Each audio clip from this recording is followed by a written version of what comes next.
خلي بالكم بقى، هي افغانستان رجعت؟ هي الصومال رجعت؟ هي في دول تانية هترجع؟ طب اشمعنى انتوا راجعين يعني؟ انا جاي هنا عشان كده،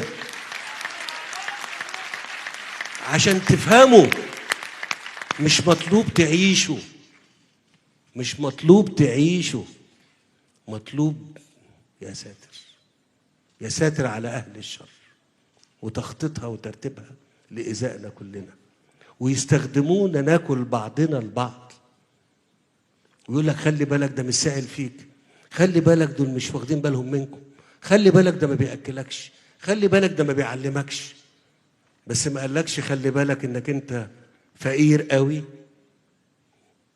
محدش قالك انك انت فقير قوي. لا، يا ريت حد يقول لكم ان احنا فقراء قوي، فقراء قوي. اسمع الكلام، اسمع الكلام. احنا بنقول لكم المرض، يبقى احنا هنصمد، يبقى احنا هنكافح، يبقى احنا هنبني، يبقى احنا هنقول لهم ان رغم فقرنا هنطلع قدام ونبقى كبار. سيبكم من الكلام ده.